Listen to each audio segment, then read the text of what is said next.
Hey, what's up guys, this is Liam or Weagle on your Overwatch, back with a new video. Today, we're going to be talking about Pharah and Mercy again, the toxic duo that seems to be causing people a lot of problems. We did cover this recently, and I think Frito did a really good job in that video, but there's some things I wanted to highlight more, as I know, my console brothers and sisters, I've got you, okay? We're going to cover why Mercy is so OP, because I think it's a very, very important part of learning how to counter her, which I will also cover some more universal ways to counter Pharah and Mercy and why this combo is so good. Now, the first thing I want to talk about is why it's so good, because the actual raw damage values of Pharah and Mercy, even combined, are less than the other DPS heroes in the game. Pharah's raw damage per second is actually pretty bad. Now, the reason that Pharah and Mercy is so good is two things.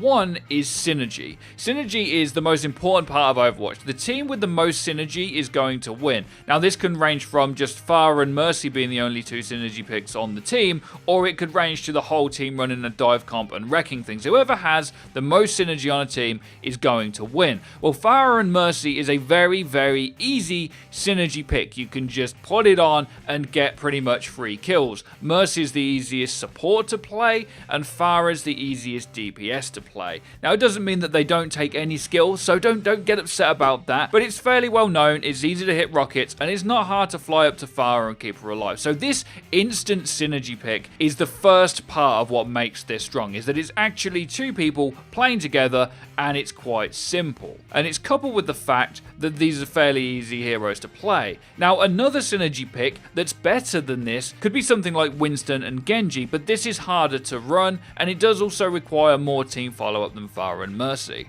The final reason that this is so good right now is that people play slow in matchmaking. People don't play together. People go in one by one. People don't have Lucios or use their D.Va to negate the damage from the Pharah, and she can just rain down free damage. And that's why this is so good.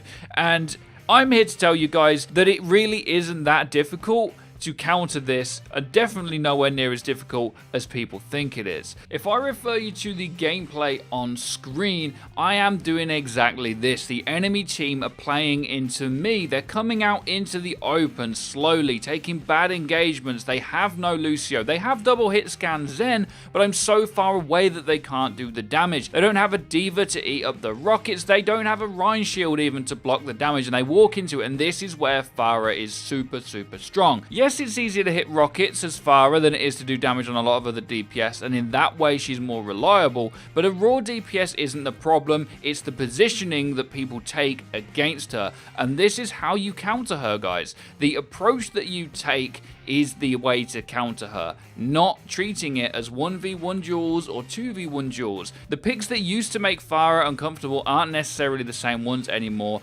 and the way that you fight determines if you win or not. The last point I want to make here as well is that one argument people seem to try to make is that this Pharah Mercy thing, you shouldn't have to take your whole team to just counter one pick. Well, that's actually Overwatch. That's the whole point. Someone will make a pick and you take a better pick or something that counters that pick in order to win a fight through your decision making and of course your skill as well. Now, why is it harder for people on console to deal with? Well, the reason is it's simply harder to aim on console, and there's also less people with microphones, so it's also harder to communicate. It doesn't matter that her raw damage is not that great, it's the fact that it's easy to put out on console in particular, and it's even harder to take it down. Someone picking Widow on PC, it's a lot easier to counter that Pharah Mercy than it is on console. The same goes for McCree and even Soldier. They're not super easy heroes to play, and I understand that, and that's something we didn't talk about in the other video.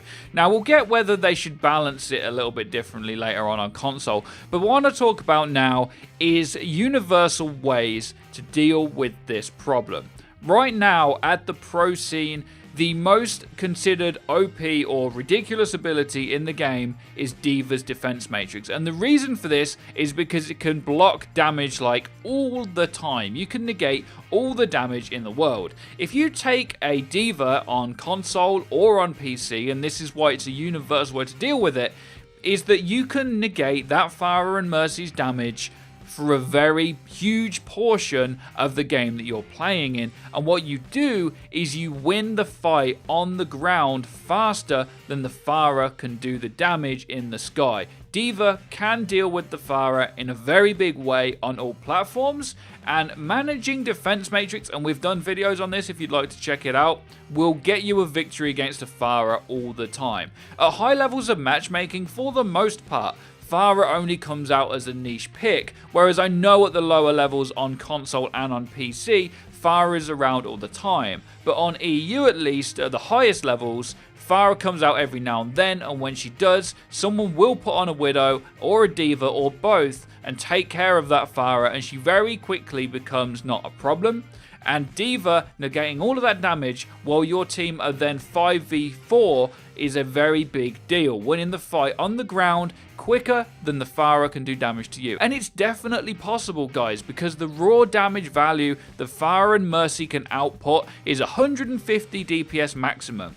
Tracer is nearly 500. Put that into perspective, you can see why, from an organized team view, it doesn't really make any sense. But Pharah does prey on that uncoordinated, slow pokey, no Lucio, no initiation play. Once you cut that out of the game and explain to your team that you can take it something like a D.Va to negate that damage, it makes a big difference. Now the next thing is going to sound silly, and you guys said it sounded silly the first time we said it, but it's 100% true. Another thing you can do is take engagements properly, and by that I mean avoid the Pharah. People say, how do you just avoid the damage? Well, if you take angles that she's uncomfortably close to you in order to hit shots. Say you're playing on Lijiang Tower and you decide to go into one of the closed corridors. Pharah can't follow you in there, and if she does, anyone on your team can kill her. Even a Reinhardt can swing the hammer at her. But if you let her have all of the open ground and you fight out in that open ground and not in an organized way, that's what makes her the best hero in matchmaking right now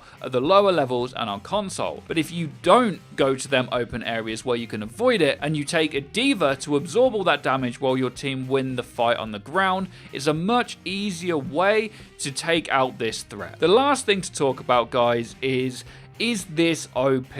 Is this a little bit too strong, even though there are ways to deal with it? Well, the problem is that the heroes themselves, one by one, side by side, but not joined up, are not OP. Mercy isn't OP, and neither is Pharah, but together they create a very strong, easy to play synergy. So how do you balance that? Well, I'm not sure that you can without making one of them two heroes bad when they're on their own, or at least nowhere near as useful as they currently are.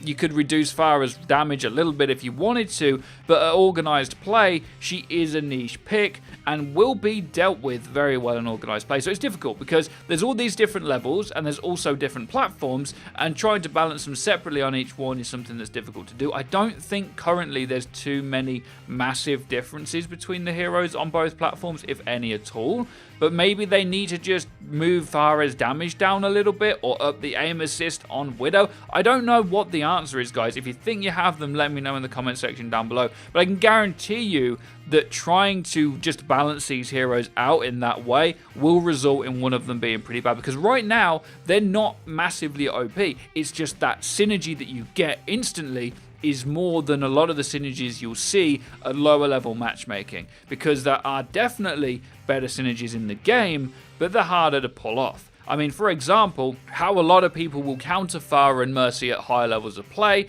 is they don't run Soldier, they don't even run Widow sometimes. They just take D.Va, Winston, Lucio, Genji, Tracer, Ana, something along them lines, and dive and win the fight on the floor on their own terms. Winning on your own terms and fighting on your own terms is the best way to get to victory in Overwatch, and forcing that Pharah to get into uncomfortable locations is one of the best ways to counter. And don't forget, guys, D.Va can block like infinite damage for like half the game. She's amazing, massively underrated still at some levels of play at least, and considered OP at the higher ones. So there's all these different metas, there's all these different things going on, and I understand a lot of the frustrations, but I hope that these positioning and D.Va tips can help you out, because winning on the ground is a lot easier than trying to shoot her out of the sky right now. Let me know what you guys think in the comment section down below, and be sure to check out our Twitter and our Discord, where you guys can find the Mercy main of your dreams. Be sure to hit that bell icon so you guys get notified when our videos go live. Be sure to drop a like and subscribe if you enjoyed. Have a great day as always. Take care and peace, people.